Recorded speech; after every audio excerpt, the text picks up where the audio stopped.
अस्सलामुअलैकुम। तमाम देखने और सुनने वालों को वकार वेल विशर में खुशामदीद कहता हूँ और अपनी क्लास का आगाज़ हदीस करीम से करते हैं।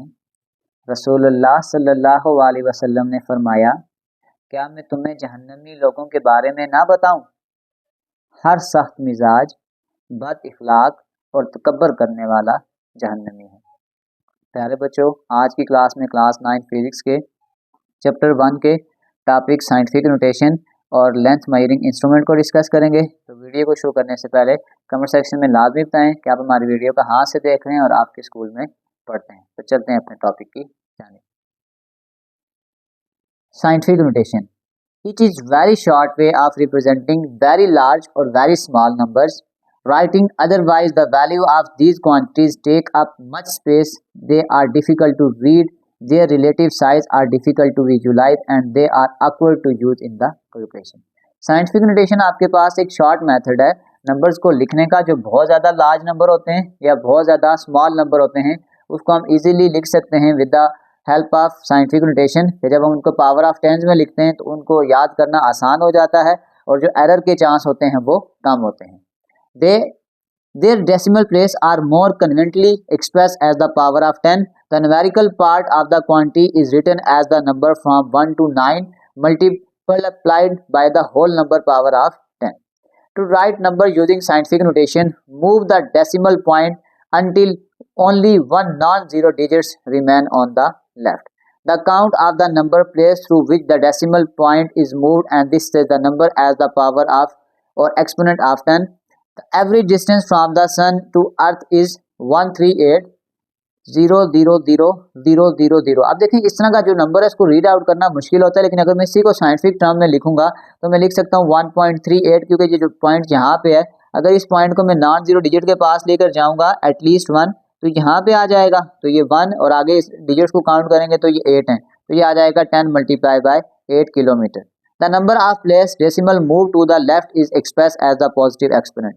जब हम यहाँ से लेफ्ट मूव करेंगे तो जो नंबर होगा उसको हम पॉजिटिव टर्म में लिखेंगे और इसी तरीके से अगर हम इसको राइट तरफ लेके जाएंगे तो वो नेगेटिव टर्म होगा। इस एग्जांपल को डिस्कस करके मैं इसको पूरा सॉल्व कराता हूँ। एक दो एग्जांपल की प्रैक्टिस करते हैं कि हम प्लस कब लाते हैं और माइनस कब लाते हैं।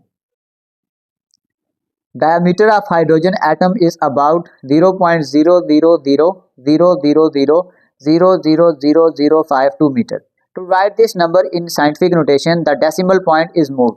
नॉन जीरो डिजिट के पास जाना था तो ये तो जीरो है, तो इसको उठा के पॉइंट को हम जब यहाँ पे लेकर आएंगे तो आपके पास आ जाएगा 5.2 मल्टीप्लाई 10 की power minus 11. The number of place moved by the decimal to the right is express as the negative of exponent of 10. अब ये जो नेगेटिव और पॉजिटिव का कंसेप्ट है इसको एक दो एग्जांपल्स को सॉल्व करते हैं और क्लियरली एक्सप्लेन करते हैं कि लेफ्ट पे जाएंगे तो क्या होगा और राइट पे जाएंगे तो क्या होगा। अब ये दो एग्जांपल थी बुक में, पहले हम इनको डिस्कस करते हैं फिर एक दो एग्जांपल और देते हैं। अब आपने ये याद रखना है अगर हम इसको साइंटिफिक फॉर्म में कन्वर्ट करते हैं 38123456 किलोमीटर, अगर डेसिमल पॉइंट किसी जगह पे नहीं पड़ा हुआ इसका मतलब ये आपके पास लास्ट में पड़ा हुआ है। अब आपने करना क्या है कि इसको हमने नॉन जीरो डिजिट के पास लेके जाना है यहाँ पे। तो जब मैं इस पॉइंट को यहाँ पे शिफ्ट करूँगा तो इसका मतलब मैं किस तरफ जा रहा हूँ, लेफ्ट जा रहा हूँ। जब मैं इस तरफ मूव करूँगा तो मेरे पास जो 10 की पावर होगी वो पॉजिटिव होगी, तो इसका मतलब है फिर मैं इसको लिख सकता हूँ 1.38, ये बाकी जीरो इग्नोर कर दें कोई फ़र्क नहीं पड़ेगा, 10 की पावर 1 2 3 4 5 6 7 8, तो ये आपके पास आंसर आ जाएगा 10 की पावर प्लस 8। बस आप ये भी याद रख लीजिएगा कि अगर आपके पास वो जो नंबर है वो ग्रेटर देन ज़ीरो है, यानी वो जो नंबर है वो ज़ीरो से बड़ा है, तो आपके पास जो पावर आएंगी वो प्लस में आएंगी, और अगर आपके पास नंबर ज़ीरो से छोटा है तो पावर आपके पास माइनस में आएंगी। एक और केस डिस्कस कर लेते हैं। सपोज कर लें कि आपके पास एक और पार्ट ये है 1248, अगर मैंने इसको कन्वर्ट करना है तो वन नॉन जीरो डिजिट के पास लेके जाना है तो इसको मैं यहाँ से यहाँ पे लेके जाऊंगा तो ये आपके पास आ जाएगा 1.248 मल्टीप्लाई 10 की पावर 1 एंड देन 2, तो ये आपके पास प्लस 2 आ जाएगा। इसी तरीके कार से अगर हम इस केस को डिस्कस करें तो ये पॉइंट से पहले 0 है, हमने नॉन जीरो डिजिट के पास लेके जाना था, तो इसका मतलब मैं इसको यहाँ पे लेके जाऊंगा, तो ये आपके पास आ जाएगा 5.2 मल्टीप्लाई 10 की पावर। अब आपने ये याद रखना है क्योंकि हम पॉइंट को इस तरफ मूव कर रहे हैं, जब हम लेफ्ट तरफ मूव करते हैं तो पावर पॉजिटिव होती है, और अगर आप राइट तरफ मूव करेंगे तो जो 10 की पावर होगी वो आपके पास नेगेटिव होगी। तो 1 2 3 4 5 6 7 8 9 10 और 11, तो ये आपके पास -11 आंसर आ जाएगा जब आप इसको राइट तरफ मूव करेंगे। एक और देख लेते हैं कि 0.000197 अब आप ये देख लें कि जब आपके पास ये इस तरह के नंबर हैं तो ये 0 से छोटे हैं, तो अगर आप इसको साइंटिफिक फॉर्म में लिखने की कोशिश करेंगे तो इस पॉइंट को हम उठा के यहाँ पे लेके जाएंगे नॉन जीरो डिजिट के पास, तो ये आपके पास यूँ आ जाएगा 1.973 मल्टीप्लाई 10 की पावर, राइट तरफ जा रहे हैं तो नेगेटिव आ जाएंगी, 1 2 3 एंड देन 4, आपके पास जो आंसर आ जाएगा वो 4 आ जाएगा। बस एक चीज याद रख लीजिएगा बिल्कुल क्लियर कि आपके पास सपोज करें ये 0 है, अगर आप इसको इस तरफ मूव करते हैं तो जो 10 की पावर होगी वो आपके पास पॉजिटिव होगी।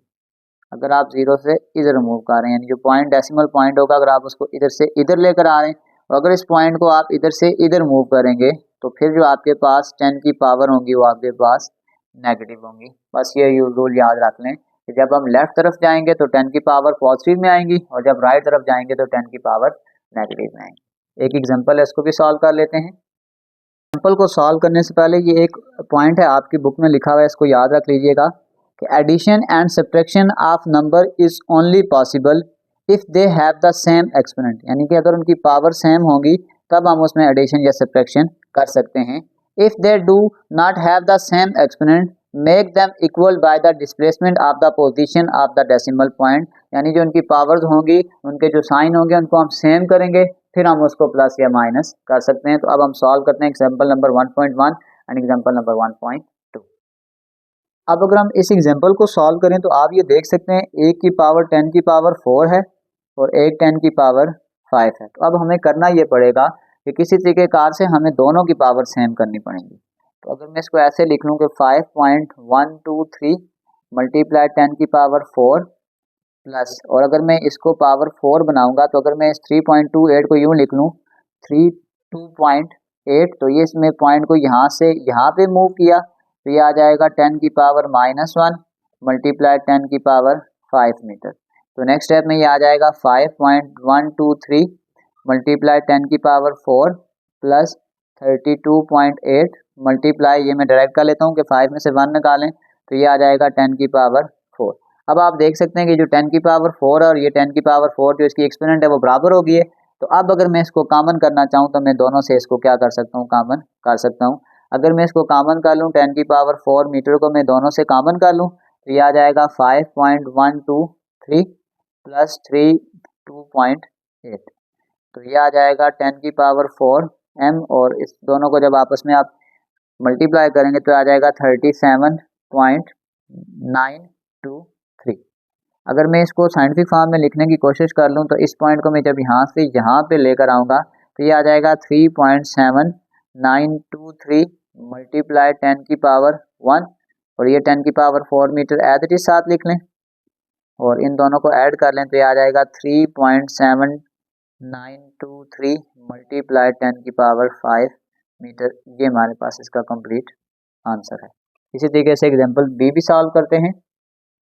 पार्ट नंबर बी बिल्कुल सेम कंसेप्ट है, पावर सेम नहीं है तो सबसे पहले हम यहाँ पे पावर को सेम करने की कोशिश करेंगे। 2.57 मल्टीप्लाई 10 की पावर -2 mm माइनस, अब ये -3 है, हमने इसको -2 बनाना है तो इस पॉइंट को मैं इस तरफ मूव करूँगा, जब मैं इसको इस तरफ मूव करूँगा तो आ जाएगा 0.343, यानी ये पॉइंट यहाँ पे था हमने इसको यहाँ पे मूव किया, मल्टीप्लाई 10 की पावर +1 मल्टीप्लाई 10 की पावर -3, ये आ जाएगा 2.57 मल्टीप्लाई 10 की पावर -2 mm माइनस 0.343 मल्टीप्लाई 3 में से 1 निकालूंगा 10 की पावर -2 mm। अब ये जो पावर्स थी ना ये आपके पास क्या हो गई हैं, सेम हो गई हैं। तो अब पावर्स को छोड़ के अगर हम बाकी सॉल्व करेंगे तो ये आ जाएगा 2.57 माइनस 0.343 मल्टीप्लाई जो पावर थी ना ये हमने कॉमन करके यहाँ साइड पे कर दी है। तो ये आपके पास आ जाएगा 2.227 मल्टीप्लाई 10 की पावर -2 mm। तो अब अगर आपके पास जो फाइनल आंसर आप देखेंगे, अगर बुक वाला आंसर हम लाने की कोशिश करें तो ये जो 1 m होता है इसको हम मिली कहते हैं और m की पावर होती है 10 की पावर -3। तो ये आ जाएगा 2.227 मल्टीप्लाई 10 की पावर -2 10 की पावर -3 m, यानी कि जो ये वाला m है ना इसकी जगह हमने लिख लिया 10 की पावर -3 और इन दोनों पावर्स को अगर हम आपस में ऐड कर लें तो ये आ जाएगा 2.227 मल्टीप्लाई 10 की पावर -5 m और ये हमारे पास इसका फाइनल आंसर है। इसी की एग्जांपल 1.2 को भी सॉल्व कर लेते हैं। एग्जांपल नंबर 2, तो इसमें ये होगा कि आपके पास ये जो 10 की पावर्स है इसको हम अलग से डील करेंगे, यानी कि 4 मल्टीप्लाई बाय 6 मल्टीप्लाई 10 की पावर 3 मल्टीप्लाई 10 की पावर 6 किलोग्राम मीटर।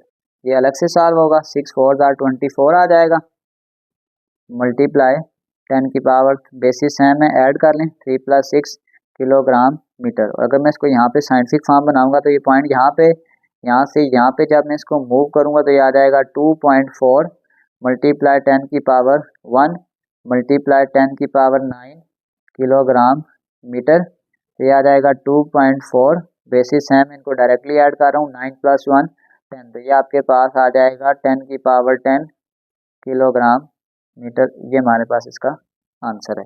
इसी तरीके से अगर हम इसके सेकंड पार्ट को भी सॉल्व कर लें, पावर को हम अलग से सॉल्व करेंगे 6 डिवाइडेड बाय 2 मल्टीप्लाई 10 की पावर 6, ये -2 जब ऊपर जाएगा बेसिस है में पावर्स ऐड हो जाएंगी मीटर का क्यूब, ये +2 ऊपर जाएगा तो -2 हो जाएगा, ये इसके साथ कैंसिल हो जाएगा तो ये आ जाएगा 3 मल्टीप्लाई 10 की पावर 6 + 2 8, 3 में से 2 निकालेंगे 1, तो यानी ये मीटर आ जाएगा। ये हमारे पास इसका फाइनल आंसर है। चलते हैं इसके नेक्स्ट टॉपिक की जानिब। Length measuring instrument, meter rule. Length is generally measured using a meter rule in laboratory.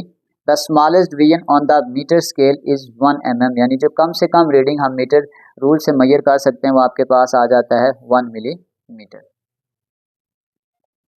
The smallest measurement that can be taken with a meter rule is 1 mm. 1 millimeter is known as the least count of the meter rule. ये जो least count होता है ना ये आपके पास smallest reading होती है, कोई भी डिवाइस जो कम से कम रीडिंग को जो मेजर कर सकता है वो उसका लीस्ट काउंट होता है। Least count is the smallest measurement that can be taken accurately with an instrument. Least count वो होता है जो स्मॉलेस्ट रीडिंग हम किसी भी इंस्ट्रूमेंट से कर सकते हैं वो उसका लीस्ट काउंट कहलाता है। To measure the length of the object the metre rule is placed in such a way that its zero coincide on one edge of the object and then reading in the front of the other edge is the length of the object. One common source of error come from the angle at which instrument is to be read. अब वो error क्यों आता है ये याद रखिएगा कि जब भी हम उस चीज़ को मेजर करेंगे तो जहाँ से हम देख रहे हैं ये हमेशा जो हमारी नज़र होगी वो उस ऑब्जेक्ट के हमेशा जो है ना बिल्कुल सीधी होनी चाहिए, यानी यह डायगोनल वाली जो शेप होती है ना इस डायगोनल को जब हम इस फॉर्म में लेकर जाते हैं तो एरर आता है, और अगर हम उसको सीधा देखेंगे तो फिर उस डिवाइस में जो होगा वो एरर नहीं आएगा। Metre rule should either be tipped on the edge और read when the person eye is directly above the ruler. जैसे ये पॉइंट बी है ये हमारी आई है तो हम डायरेक्टली इस ऑब्जेक्ट को देख रहे हैं तो इसमें एरर नहीं आएगा, या अगर हम ए से देखेंगे या बी से देखेंगे तो फिर एरर होने के चांस होते हैं। If the metre rule is read from an angle such as from point A और C the object will appear to be the different length, this is known as parallax error. Parallax error ये हो जाएगा कि हम उसको exact point से नहीं देख रहे बल्कि डायगनली किसी एंगल के हिसाब से उसको देख रहे हैं, तो जो एरर आएगा उसको हम पैरेलैक्स एरर बोलते हैं। अब हम चलते हैं इसके नोट्स की जानिब। तो सबसे पहले जो एक क्वेश्चन अक्सर बोर्ड में आएगा कि define scientific notation. Scientific notation is a way of writing very large और very small number using power of 10। It helps make number easier to read, write and calculate. का जो स्टैंडर्ड फॉर्मेट होता है a multiply 10 की power b ए आपके पास जो होगा वो नंबर होगा बिटवीन 1 एंड 10 और B is an exponent that show how many times 10 is multiply और डिवाइडेड। तो स्टैंडर्ड फॉर्मेट आपके पास ये होगा, लाइक जैसे मैं लिख देता हूँ कि 2 मल्टीप्लाई 10 की पावर 3। तो यहाँ 10 की पावर 3 से मुराद ये होगा कि जो 10 है वो 3 टाइम्स मल्टीप्लाई हो रहा है, और 2 आपके पास यहाँ पे अगर इस फॉर्मेट में देखा जाए तो ए है, और जो 10 की पावर 3 है वो यहाँ पे यहाँ बी है। तो ए मल्टीप्लाई 10 की पावर बी, ये इसका एक्सटेंडेड फॉर्मेट है। अब इसी टॉपिक से एक क्वेश्चन ये भी बनाया जा सकता है कि why is scientific notation used to express very large और very small numbers in a simple and clear way, to make calculation easier in physics, chemistry and engineering, to avoid writing long numbers, reducing error। अब इसकी example क्या है? Example of scientific notation, the sun diameter. देखें इसको इस तरीके से अगर रीड आउट करें तो कितना मुश्किल लग रहा है, लेकिन इसी को अगर हम साइंटिफिक फॉर्म में लिखेंगे तो आसानी से रीड आउट कर सकते हैं कि 1.39 मल्टीप्लाई 10 रेज़ टू पावर 9। और स्मॉल नंबर है तो अगर वो देखें 0.00 समथिंग है, इसको इस तरीके से रीड आउट करना बहुत मुश्किल है और समटाइम लिखने और याद करने दोनों में प्रॉब्लम होता है। इसको अगर हम साइंटिफिक फॉर्म में याद कर लें कि 5.6 मल्टीप्लाई 10 की पावर -8। एक चीज़ और याद रख लीजिएगा कि अगर कोई नंबर 0 से बड़ा है तो वहाँ पे जो पावर बनती है वो पॉजिटिव बनेगी, और अगर कोई नंबर 0 से छोटा है तो वहाँ पे जो पावर्स बनेगी वो नेगेटिव बनेगी। Advantages of scientific notation, simple complex number यानी मेक्स वेरी लार्ज और small number easier to handle. Second, reduce writing and reading errors, prevent mistake in long numbers. Third, makes calculation easier, useful in multiplication and division. And the fourth one, we use worldwide, standard in science, engineering, space and research. Scientific notation save time, reduce error and make maths easy. Next question, what is meter rule? A meter rule or meter stick is a long straight measuring tool exactly 1 meter यानी कि 100 centimeter in length. It is used to measure the length of objects in centimeter and millimeter. Advantage क्या है metre rule को use करने का? Accurate measurements. It provides precise length measurements for objects in daily life and scientific experiments. Easy to use. The clear marking in centimeters and millimeters make it simple for students, engineers and carpenters to measure distance very clear. इसी के साथ आज की class खत्म हुई। आखिर में एक छोटा सा मैसेज अपने देखने और सुनने वालों के लिए, अपने दिल को मजबूत करो और हर एक से ये तवक्का रखना छोड़ दो कि वो तुम्हारी बात समझेगा। हर बात हर एक के लिए नहीं होती। प्यारे बच्चों, अपना बहुत सारा ख्याल रखें। मिलते हैं अगली वीडियो में, तब तक के लिए अल्लाह हाफ़िज़।